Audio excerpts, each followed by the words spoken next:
नमस्कार दोस्तों, मैं वैभव राज आपका स्वागत करता हूं तक्षशिला ट्यूटोरियल के ऑनलाइन चैनल पे। दोस्तों हम लोग क्लास 12 के चैप्टर नंबर 2 पर बात कर रहे थे। 2 लेक्चर हम लोग कंप्लीट कर चुके थे। आज हम लोग आगे बढ़ते हैं और इस पे 2 लेक्चर्स जो हमने पीछे पढ़े हैं दोस्तों, उसमें हमने काफी टॉपिक्स कवर कर लिए थे, जैसे कि वैद्युत विभव, वैद्युत विभवांतर, द्विध्रुव के कारण विभव, है ना, और समविभव पृष्ठ, वैद्युत क्षेत्र एवं विभव प्रवणता के मध्य संबंध वगैरह वगैरह। ठीक है, खैर अब हम लोग आगे बढ़ते हैं। और दोस्तों लास्ट सेशन के एकदम लास्ट में, एकदम अंत में हमने आपको एक टॉपिक बताया था, वैद्युत स्थितिज ऊर्जा। ठीक है, वैद्युत स्थितिज ऊर्जा क्या होती है? कभी भी किसी सिंगल चार्ज की नहीं हो सकती। ठीक है, मतलब चार्ज कोई भी हो, अगर वो चार्ज इंटरेक्शन में नहीं है, उस चार्ज के सराउंडिंग में किसी भी प्रकार का कोई इंटरेक्शन नहीं है, तो कोई भी पोटेंशियल एनर्जी नहीं हो सकती। सपोज करिए, अब इसके लिए मैंने बोला था आवेशों का एक निकाय, मैंने एक शब्द यूज किया था आवेशों का निकाय। निकाय का मतलब क्या होता है? निकाय का मतलब होता है कि मोर देन वन चार्जेस। ठीक है, मे बी 2, 3 कुछ भी हो सकते हैं, लेकिन मोर देन वन चार्जेस। ठीक है, होने ही चाहिए। मोर देन वन चार्जेस मतलब एक से ज्यादा होने ही चाहिए। ठीक है, अब देखिए आपको सपोज करिए दोस्तों, आपने 3 चार्जेस लेकर आए हैं। ठीक है, एक चार्ज Q1 को पॉइंट पे रखा है, चलिए इसको Q1 मान लेते हैं। ठीक है, ये Q1 है, ये चार्ज Q2 है, ये चार्ज Q3 है। ठीक है, आपने किया क्या है, चार्जेस को Q1 को Q2 Q3 तीनों चार्जेस को इन्फिनिटी यानी अनंत से उठाकर लाए हैं और Q1 को इस पॉइंट पे रखा, Q2 को इस पॉइंट पे रखा, Q3 को इस पॉइंट पे रखा और एक सिस्टम बनाया। अब ये जो सिस्टम बना है, इसकी हमें वैद्युत स्थितिज ऊर्जा यानी कि electric potential energy find out करनी है। तो उसके लिए हम करेंगे क्या दोस्तों, मैंने आपको बताया था कि किसी भी निकाय को बनाने में, किसी भी सिस्टम को बनाने में हम जो भी वर्क डन करते हैं, मतलब जो भी कार्य करते हैं, वो कार्य उसी निकाय के अंदर उसकी स्थितिज ऊर्जा के रूप में संचित हो जाता है। ठीक है, तो यानी आप कुछ भी करके मुझे ओवरऑल क्या फाइंड आउट करना है, मुझे ओवरऑल केवल इतना देखना है कि पहला चार्ज, दूसरा चार्ज और तीसरा चार्ज, इन तीनों को मिलाकर जो सिस्टम बन रहा है, उस सिस्टम की पोटेंशियल एनर्जी कितनी होगी। ठीक है, ओके। अब इसके लिए देखिए, सबसे पहले सपोज किया हमने कि चार्ज Q1 को, सबसे पहले हम चार्ज Q1 को लाए, इन्फिनिटी से उठा के इस पॉइंट पे रख दिया। ठीक है, तो देखिए यहां पर जब आप चार्ज Q1 को ला रहे होंगे तो इस पॉइंट पर पहले से किसी भी प्रकार का कोई इंटरेक्शन नहीं है, ना तो कोई एक्सटर्नल फील्ड है, ना कोई चार्ज इसके सराउंडिंग में है। ठीक है, जो इसके साथ इन्फ्लुएंस होगा। ठीक है, ऐसा भी कुछ नहीं है, ये दोनों चार्ज अभी नहीं आए हैं। सपोज करिए सबसे पहले इसको 1 बाय 1 हम लोग चार्जेस को उठा के लाएंगे। पहले हमने Q1 को लाया और Q2 Q3 अभी नहीं लाए हैं। ठीक है, केवल Q1 है, तो Q1 को लाने में कोई भी वर्क डन नहीं करना पड़ेगा, बिकॉज क्योंकि यहाँ पे कोई भी पोटेंशियल नहीं है। ठीक है, ओके। जब सेकेंड स्टेप में हम Q2 को उठाकर लाएंगे और इस पॉइंट पे रखेंगे, तो दोस्तों ध्यान रखिएगा Q1 और Q2 के बीच की डिस्टेंस हमने मान ली कितनी है, ये डिस्टेंस है हमारी R12। ठीक है, और Q1 और Q3 के बीच की डिस्टेंस है R31 और इनके के बीच की डिस्टेंस है R23।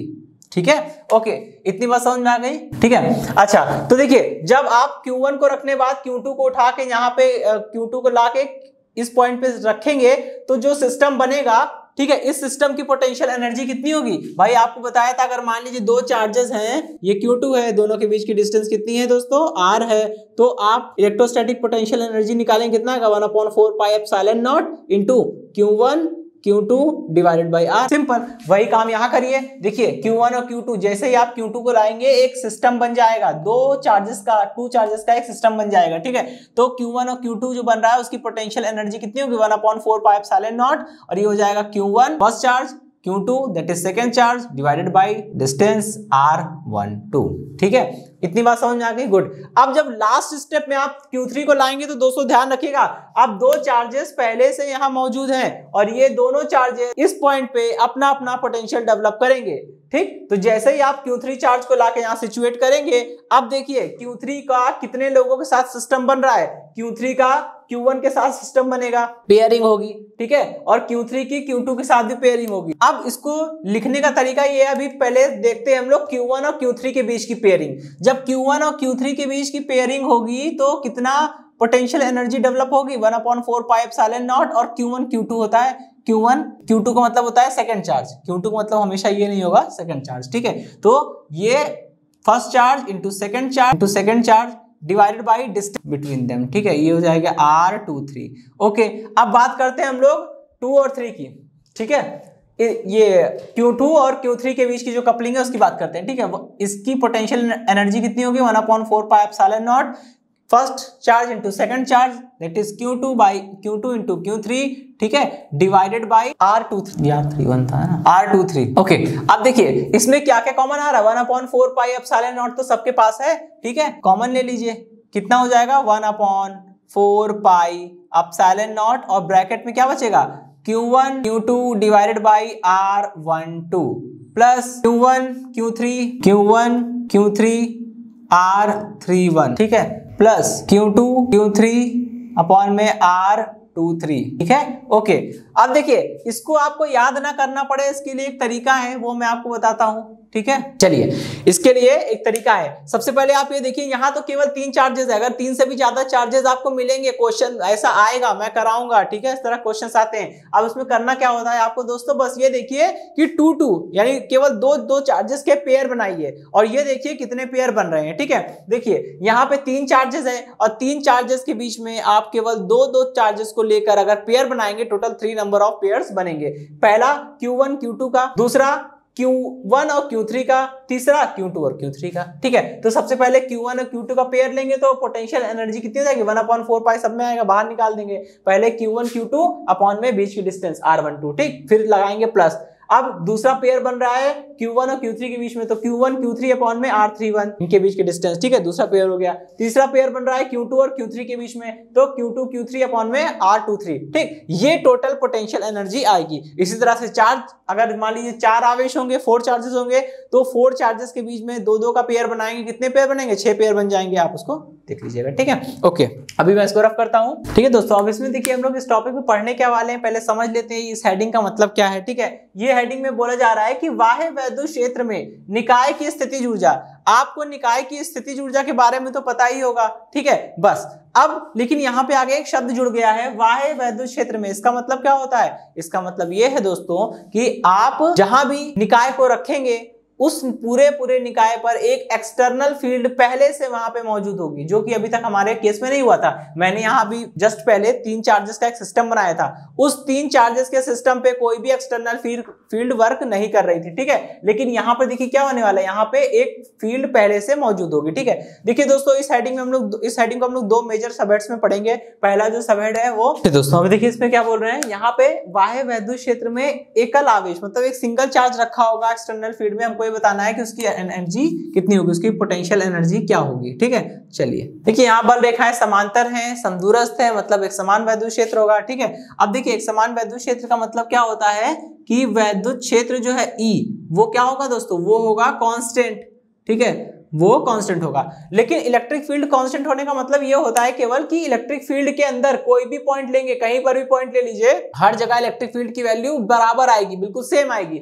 लेकिन इसका मतलब ये बिल्कुल नहीं होता है कि अगर इलेक्ट्रिक फील्ड कांस्टेंट है तो हर एक पॉइंट पे पोटेंशियल भी कांस्टेंट हो। इलेक्ट्रिक फील्ड कांस्टेंट होना अलग बात है, पोटेंशियल कांस्टेंट होना अलग बात है। पोटेंशियल कांस्टेंट नहीं होगा, इलेक्ट्रिक फील्ड कांस्टेंट है तभी पोटेंशियल एक फिक्स्ड रेट पर चेंज होगा, ठीक है, जिसे हम लोग पोटेंशियल ग्रेडियंट बोलते हैं, ठीक। तो अब इसका मतलब क्या है, हमने यहाँ पे एक पॉइंट ले लिया, यहाँ पे हमने एक पॉइंट ले लिया, इस पॉइंट को हमने बोल दिया पॉइंट ए, ठीक है, नाम दे दिया।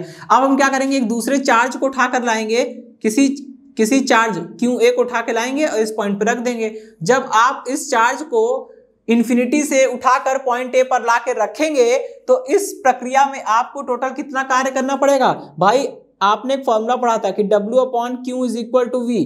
दोस्तों यहाँ पे जो V आता है वो V वो पोटेंशियल है, वो विभव है जो उस बिंदु पर है। इस बिंदु पर हम आवेश को लाके रख रहे हैं, हम आवेश को अनंत से उठा के लाए हैं और बिंदु ए पर रख रहे हैं। तो यहाँ पे जो विभव है V वो क्या है, वो बिंदु ए पर विभव है, ठीक है। V जो है वो क्या है, बिंदु ए पर विभव है, ठीक। और Q क्या है, Q वो आवेश है जो आवेश हम अनंत से उठाकर ला रहे थे। ओके चलिए, तो यहां से देखिए W इज इक्वल टू कितना हो जाएगा, W इज इक्वल टू हो जाएगा Q इंटू V, ठीक है। और जो चार्ज हम ला रहे हैं उसका नाम क्या है, QA, और जिस पॉइंट पे हम जा रहे हैं उस पॉइंट पे पोटेंशियल कितना है, VA। तो ये हो गया हमारा W is equal to QA into VA, ठीक है। ये आप सिंपली इसको Q इंटू V लिख सकते हैं, ठीक। ओके, ये तो पहले वाला पार्ट हो गया, ठीक है। इसमें क्या है, इसमें एक सिंगल चार्ज रखा था। अब सेकेंड हेडिंग में हम लोग क्या करेंगे, 2 चार्जेस की बात करेंगे। एक्सटर्नल फील्ड में 2 चार्जेस रखे होंगे और उन 2 चार्ज से मिलकर जो सिस्टम बनेगा उसकी टोटल पोटेंशियल एनर्जी कितनी होगी हमें वो फाइंड आउट करनी है।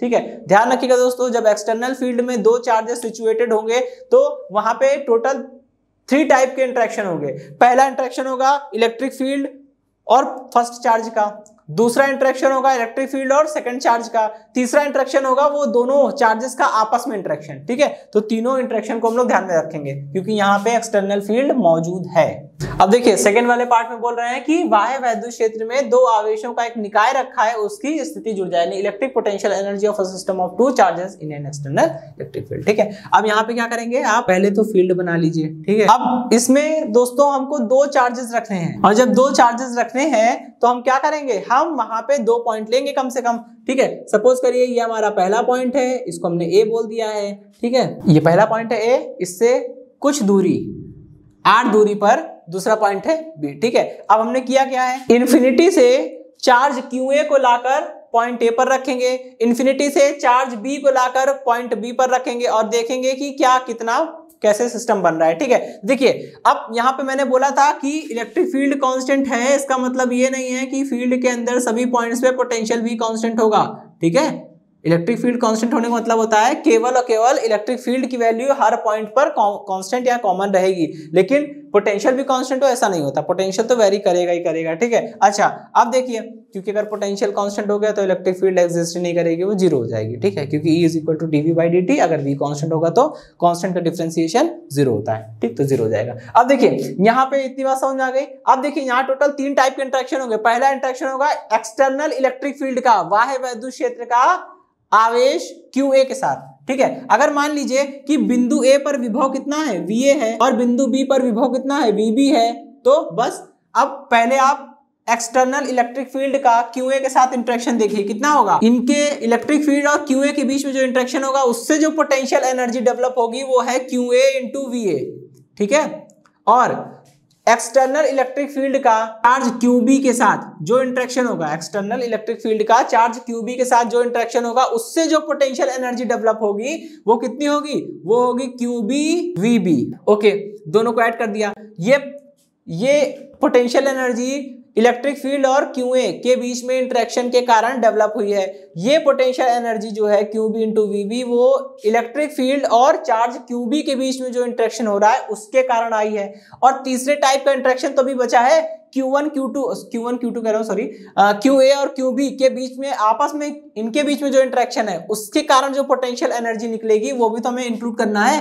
वो कितनी होती है, 2 चार्जेस के बीच में जो म्यूचुअल इंटरेक्शन की वजह से पोटेंशियल एनर्जी डेवलप होती है वो कितनी होगी, 1/4πε0 into first charge into second charge, that is QA × QB। ठीक है, डिवाइडेड बाय बीच की डिस्टेंस उनके। ठीक है, ओके, ये टोटल हो गई पोटेंशियल एनर्जी, हमने लिख दिया क्योंकि जितना कार्य हमको करना पड़ता है वही कार्य हमारी पोटेंशियल एनर्जी के बराबर होता है। ठीक है, ओके दोस्तों, अब हम लोग बढ़ते हैं हम लोग आगे की ओर। अब देखिए इसमें हम लोग करने क्या वाले हैं, हेडिंग में बोला गया है कि बाह्य वैद्युत क्षेत्र में स्थित द्विध्रुव, जाहिर सी बात है अब लोग वैद्युत स्थितिकी पढ़ रहे हैं तो कौन सा द्विध्रुव होगा, वैद्युत द्विध्रुव होगा। ठीक है, तो केवल द्विध्रुव लिखा है और वैद्युत स्थितिकी से जुड़ी बातें हो रही हैं तो समझ जाइएगा वो द्विध्रुव कैसा होगा, वैद्युत द्विध्रुव होगा। ठीक है, तो बाह्य वैद्युत क्षेत्र में स्थित द्विध्रुव को घुमाने में किया गया कार्य। ओके दोस्तों, ये एक समान वैद्युत क्षेत्र है, क्यों, क्योंकि बल रेखाएं समांतर है और समदूरस्थ हैं। अब हमने क्या किया, यहाँ पे इस एक समान वैद्युत क्षेत्र के भीतर एक द्विध्रुव को रखेंगे। ठीक है, और दोस्तों आपको पता होगा द्विध्रुव है तो वैद्युत द्विध्रुव 2 समान परिमाण के और विपरीत प्रकृति के आवेशों से मिलकर बना होता है, यानी ये प्लस चार्ज, ये प्लस है तो ये माइनस होगा। ठीक है, और वैद्युत द्विध्रुव के एक अपना आघूर्ण भी होता है, इसे वैद्युत द्विध्रुव आघूर्ण कहते हैं। वो एक वेक्टर क्वांटिटी होती है, सदिश राशि होती है, उसकी दिशा नेगेटिव चार्ज से पॉजिटिव चार्ज की ओर दोनों आवेशों को मिलाने वाली रेखा के अनुदिश होती है। यानी ये किसकी दिशा हो गई, एरो जो बनाया मैंने ये वेक्टर P की दिशा हो गई, ये एंगल है थीटा। ठीक है, हमने मान लिया है कि वैद्युत द्विध्रुव जो है वो क्षेत्र के साथ कितना कोण बना रहा है, थीटा कोण बना रहा है।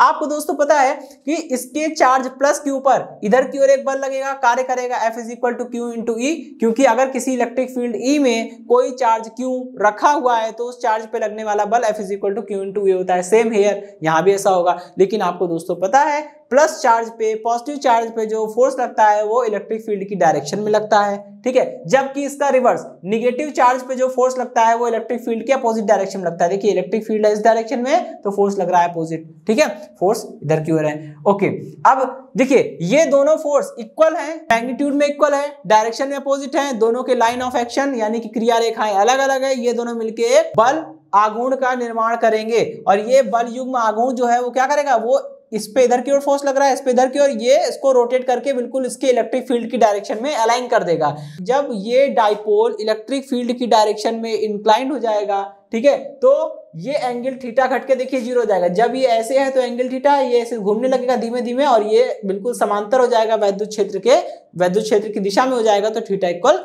0 हो जाएगा। अब जैसे ही वैद्युत द्विध्रुव बनेगा ये तुरंत सीधे हो जाएगा, वैद्युत क्षेत्र की दिशा में आ जाएगा, ठीक है। क्यों? क्योंकि इस पे एक बलाघूर्ण कार्य कर रहा है, उसको बोलते हैं प्रत्यानयन बलाघूर्ण, ठीक है। तो यहां से मैं डेरिवेशन शुरू करता हूं। द्विध्रुव पर कार्यरत प्रत्यानयन बलाघूर्ण का मान निम्नलिखित होगा और बलाघूर्ण को हम लोग लिखते हैं दोस्तों टाउ से। टाउ इज इक्वल टू कितना हो जाएगा, ये हो जाएगा P इंटू ई साइन थीटा, ठीक है। ये तो हमने पीछे वाले चैप्टर में पढ़ा था, चैप्टर नंबर 1 में, ये वही तो है, ठीक है। अब देखिए हमें क्या करना है, हमें कुछ उल्टा ही काम करना है। हमें ये देखना है कि वैद्युत क्षेत्र में इस द्विध्रुव को घुमाने में जो कार्य हम करेंगे वो कितना है, ठीक है। अब देखिए, अब आप कहेंगे कार्य हमें कहाँ करना पड़ रहा है, वो तो वैद्युत क्षेत्र अपने आप हो रहा है, कर दे रहा है, बिल्कुल सही। लेकिन अब हम थोड़ा उल्टा काम करेंगे। वैद्युत क्षेत्र इस द्विध्रुव को क्षेत्र की दिशा में संरेखित यानी कि अलाइन करने का काम कोशिश करेगा, लेकिन हमें उल्टा काम करना, हमें इसे क्षेत्र की दिशा के अपोजिट, वैद्युत क्षेत्र इसे सीधा करना चाहेगा, हम इसे और घुमाना चाहेंगे, ठीक है। तो इस केस में क्या होगा, हमें प्रत्यानयन बलाघूर्ण के विपरीत कार्य करना पड़ेगा। जब हम प्रत्यानयन बलाघूर्ण के विपरीत कार्य करेंगे तो हमें क्या करना पड़ेगा, अपनी ऊर्जा खर्च करनी पड़ेगी। अब मुझे वो कार्य निकालना है, ठीक है। दोस्तों कार्य हम लोग कैसे निकालते हैं, कार्य बराबर निकालते हैं हम लोग बल इंटू विस्थापन, ठीक है। लेकिन ये रेखी गति में काम करता है। यहाँ पे दोस्तों क्या हो रही है, घूर्णन गति हो रही है, वही घूर्णन गति जो आपने क्लास 11th के चैप्टर नंबर 7 में पढ़ा होगा, ठीक है। तो घूर्णन गति के लिए क्या होता है, घूर्णन गति के लिए रेखी गति में जो काम विस्थापन का होता है ना दोस्तों, घूर्णन गति में वही काम कोणीय विस्थापन का हो जाता है। तो यहाँ पे घूर्णन गति हो रही है तो हमें कार्य निकालना है। कार्य बराबर कैसे निकालेंगे, और बल की जगह क्या आ जाता है, बल की जगह आ जाता है हमारा बलाघूर्ण टाउ, क्योंकि रेखी गति में जो काम बल करता है घूर्णन गति में वही काम बलाघूर्ण करता है, तो F की जगह टाउ आ गया, ठीक है। और रेखी गति में जो काम रेखी विस्थापन का होता है घूर्णन गति में वही काम कोणीय विस्थापन का होता है। यहाँ पे कोणीय विस्थापन है d थीटा, ठीक, ओके। जब अत्यंत अल्प कोण से दोस्तों हम इसे घुमा रहे हैं तो किया गया कार्य भी तो अत्यंत अल्प होगा, बिल्कुल सही। तो dw is equal to tau into d theta हो गया। अब इसको हमने समीकरण नंबर 1 मान लिया था, ठीक है। अब इस समीकरण 1 से इसकी वैल्यू पुट करिए, ठीक। ये तो वो कार्य है जो इसको अत्यंत अल्प कोण से घुमाने में करेंगे हम लोग। ओके दोस्तों, तो हमने देखिए डी थीटा कोण से घुमाने में जो कार्य करना था वो हम निकाल चुके हैं, ठीक है। इसे हम लोग इक्वेशन नंबर 2 मान लेते हैं। अब हमें ये निकालना है कि यदि हम इसे प्रारंभिक स्थिति θ1 से अंतिम स्थिति θ2 तक घुमाते हैं तो टोटल कितना कार्य करना पड़ेगा, ठीक है। तो द्विध्रुव को θ1 कोण से θ2 कोण तक, ठीक है, घुमाने में किया गया कार्य, भाई सीधी सी बात है, आपको अत्यंत अल्प कोण d थीटा से घुमाने में कितना कार्य करना पड़ा वो आपको पता चल गया है। बस इसी का इंटीग्रेशन कर दीजिए, ठीक है। इंटीग्रेशन कर दीजिए किसका, dw का इंटीग्रेशन कर दीजिए और सीमाएं क्या होगी, प्रारंभिक स्थिति θ1 कोण से घुमाना शुरू किया था दोस्तों, θ1 कोण से घुमाना शुरू किया था और θ2 कोण तक घुमाया है मैंने, ठीक है। तो प्रारंभिक स्थिति θ1, अंतिम स्थिति हो जाएगी θ2, ठीक, ओके। अब समीकरण 2 से मान उठा के यहाँ रख दीजिए, कितना हो जाएगा, W इज इक्वल टू θ1 θ2 और dw की वैल्यू यहाँ से पुट कर दीजिए, ठीक है। PE sin theta d theta, ठीक है। अब देखिए PE क्या है, P तो वैद्युत द्विध्रुव आघूर्ण है, वो तो कांस्टेंट होता है, उससे तो कोई फर्क पड़ेगा नहीं, वो बाहर आ जाएगा। और इलेक्ट्रिक फील्ड देखिए दोस्तों, मैंने पहले ही बोल दिया था, एक समान वैद्युत क्षेत्र है, मतलब इलेक्ट्रिक फील्ड कांस्टेंट है, P भी कांस्टेंट है, E भी कांस्टेंट है, दोनों को बाहर ले लीजिए। दोस्तों P कैसे कांस्टेंट हुआ, अगर आपके मन में ये प्रश्न उठ रहा हो तो देख लीजिए, P बराबर कितना होता है, Q इंटू 2L। अरे भाई P मतलब वैद्युत द्विध्रुव आघूर्ण बराबर होता है द्विध्रुव के आवेश इंटू द्विध्रुव की लंबाई। दोस्तों अगर आपने एक बार द्विध्रुव बना लिया है तो ना तो उसका आवेश बदलेगा ना तो उनके आवेशों के बीच की दूरी यानी द्विध्रुव की लंबाई बदलेगी। जब Q नहीं बदल रहा है, 2L नहीं बदल रहा है, तो Q और 2L का प्रोडक्ट P भी तो कैसे बदलेगा, वो भी कांस्टेंट हो जाएगा, फिक्स हो जाएगा, एब्सोल्युटली, है ना। ओके, तो P क्या हो गया, पूरा कांस्टेंट हो गया, E भी कांस्टेंट हो गया, दोनों को बाहर निकाल लीजिए। कितना बचेगा, P और E को हमने बाहर निकाल लिया, कितना बचा ये θ1 θ2, ठीक। ये हो गया हमारा साइन थीटा डी थीटा, ठीक। ओके, W अब इधर आ जाता हूं मैं, देखिए W is equal to P into E, और साइन थीटा का इंटीग्रेशन करिए। जब आप साइन का इंटीग्रेशन करेंगे तो कितना आएगा, माइनस कॉस आएगा, ठीक है। ये आ जाएगा माइनस कॉस थीटा, और लिमिट्स देखिए, lower limit θ1, upper limit θ2, put करिए, इसमें कितना हो जाएगा, W is equal to minus का PE और यहां रखेंगे cos θ2, पहले अपर लिमिट, देखिए माइनस साइन मैंने बाहर निकाल लिया है, ठीक है, माइनस साइन हमने बाहर निकाल लिया है, ठीक। और अब तरीका क्या होता है, तरीका ये होता है कि जिसके रिस्पेक्ट में इंटीग्रेशन हो रहा है वो क्या है, वो d के साथ जो लिखा होता है दोस्तों उसी के रिस्पेक्ट में समाकलन हो रहा है। यहाँ पे d के साथ थीटा लिखा है, मतलब समाकलन थीटा के सापेक्ष हो रहा है, बिल्कुल सही। अब जब समाकलन थीटा के सापेक्ष हो रहा है तो सीमाएं भी किसके पदों में होगी, किसके टर्म्स में होगी, थीटा के टर्म्स में होगी। गुड, देखिए तभी तो यहाँ देखिए सीमा θ1 और θ2 लिखी है, ठीक। इतनी बात समझ में आ गई। लोअर लिमिट, निम्न सीमा को नीचे लिखते हैं, अपर लिमिट यानी उच्च सीमा को ऊपर लिखते हैं। इंटीग्रेशन करने के बाद जब आप लिमिट यानी सीमाओं को रखने चलेंगे तो पहले क्या करेंगे, जिसके सापेक्ष समाकलन हुआ था यानी थीटा, इस थीटा के जगह पे पहले अपर लिमिट यानी उच्च सीमा रखेंगे तो थीटा की जगह पे क्या आ जाएगा, θ2, ये क्या बन जाएगा, cos थीटा से cos θ2 बन जाएगा। उच्च सीमा रखी, फिर माइनस लगाएंगे। अब निम्न सीमा की बारी आती है, समाकलन थीटा के सापेक्ष हुआ है तो थीटा की जगह पे ही उच्च सीमा रखी, ये आ गया, माइनस लगाया। अब थीटा की जगह पे ही निम्न सीमा रखेंगे, और देखिए जब थीटा की जगह पे θ1 रखेंगे तो ये cos थीटा बदल जाएगा cos θ1 में, ठीक। ये माइनस साइन अंदर भेज दीजिए, ये कंपेंसेट हो जाएगा दोनों के साथ, और फाइनली कितना आएगा, P इंटू ई, और ये आ जाएगा आपका cos θ1 माइनस cos θ2, ठीक है। ओके दोस्तों, अब ऐसे समझिएगा, यदि मान लीजिए शुरुआत में ये द्विध्रुव कैसा है, शुरुआत में ये द्विध्रुव हमने से θ1 कोण से θ2 कोण तक घुमाया था ना, गुड। अगर ये शुरुआत में वैद्युत क्षेत्र की दिशा में होगा तो θ1 कितना हो जाएगा, 0, और θ2 थीटा हो जाएगा, ठीक है। यदि द्विध्रुव को क्षेत्र की दिशा मतलब इस वाली पोजीशन से, ठीक है, इसी को बोलते हैं द्विध्रुव की स्थायी स्थिति। द्विध्रुव की स्थायी स्थिति का मतलब होता है, या स्थायी संतुलन की अवस्था वो होती है जब ये P और इलेक्ट्रिक फील्ड के बीच का एंगल 0 हो जाएगा। अभी देखिए P की डायरेक्शन क्या है, बिल्कुल ऐसे, और E की डायरेक्शन है ऐसे, दोनों के बीच में एंगल कितना बन रहा है, थीटा। जैसे ही ये द्विध्रुव घूम जाएगा, बिल्कुल क्षेत्र की डायरेक्शन में अलाइन हो जाएगा, तो P भी इस डायरेक्शन में हो जाएगा, E भी इस डायरेक्शन में हो जाएगा, दो वेक्टर सेम डायरेक्शन में है,